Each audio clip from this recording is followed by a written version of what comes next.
కర్ణాటక మాజీ డీజీపీ ఓంప్రకాష్ హత్య కేసులో తవ్వే కొద్దీ సంచలన నిజాలు వెలుగులోకి వస్తున్నాయి.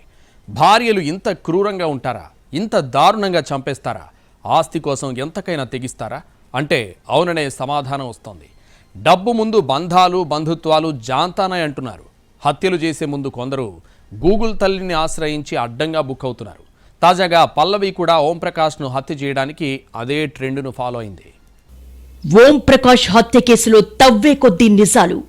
హత్యకు ముందు గూగుల్ను శోధించిన పల్లవి భర్త ఓంప్రకాష్ను ఎలా గొంతుకోయాలి, ఎక్కడ నరాలు తెంపాలి, ఎక్కడ నరాలు తెగితే మనిషి త్వరగా చనిపోతాడు.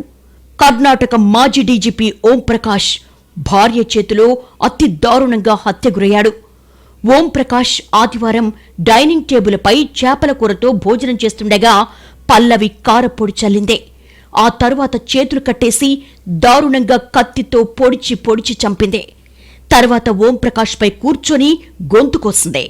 ఓంప్రకాష్ హత్య కేసులో ఆయన భార్య పల్లవి, కూతురు శృతిని పోలీసులు అరెస్ట్ చేసి విచారిస్తున్నారు. మధ్యాహ్నం ఓంప్రకాష్ చేపల కూరను తెప్పించుకున్నారు. డైనింగ్ టేబుల్పై చేపల కూర ఆరగిస్తుండగా భార్య గొడవకు దిగిందే. అది కాస్త తారాస్థాయికి చేరుకుందే. భార్య ఆవేశం పట్టలేక ఓంప్రకాష్ కళ్లల్లో కారప్పొడి చల్లిందే. అప్పటికే భర్తపై తీవ్ర కోపంతో రగిలిపోతున్న పల్లవి కత్తితో పొడిచి పొడిచి చంపిందే.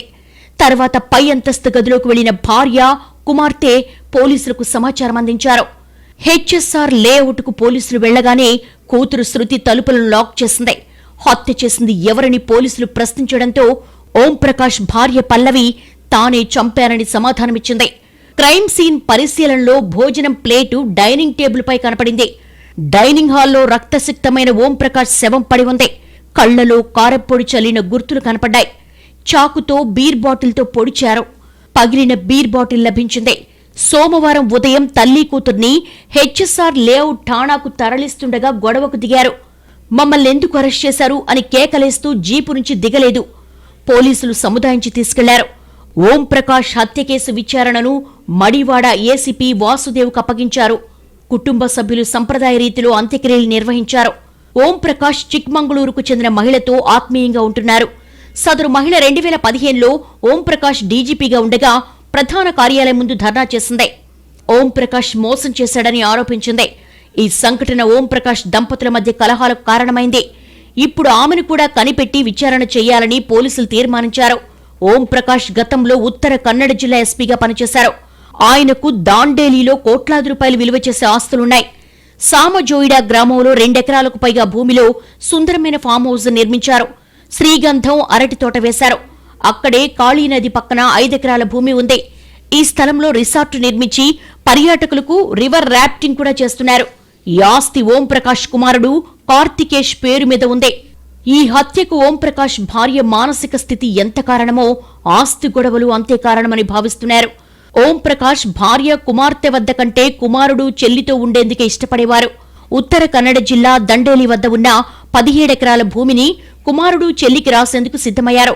దీంతో భార్య, కుమార్తెలు ఓంప్రకాష్తో నిత్యం గొడవ పడుతూ చివరకు ప్రాణాలు తీసే స్థితికి చేరారని అనుమానిస్తున్నారు.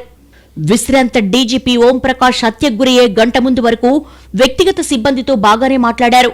ఇలా హత్యకు గురి కావడం దురదృష్టకరమని వీవీఐపీ సెక్యూరిటీ విభాగం ఇన్స్పెక్టర్ శ్రీనివాస్ తెలిపారు.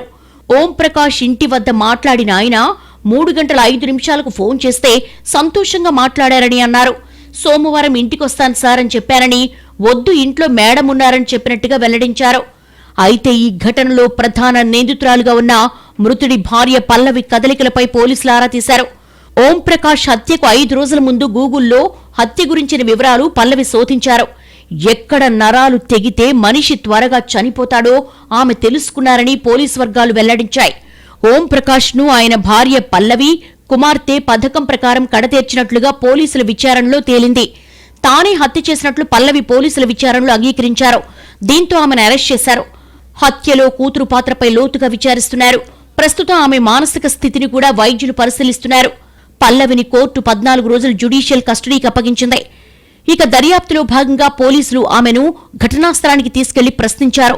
హత్యకు ముందు నిందితురాలు వాట్సాప్ గ్రూప్స్ లో పలు సందేశాలు ఉంచారని తెలుస్తోంది. సొంత ఇంట్లో తనను బంధించారని, నిరంతర నిఘాలో ఉన్నారని ఆమె పేర్కొన్నట్లుగా తెలుస్తోంది. తన కుమార్తె భద్రతపై ఆందోళన వ్యక్తం చేసినట్టుగా సమాచారం.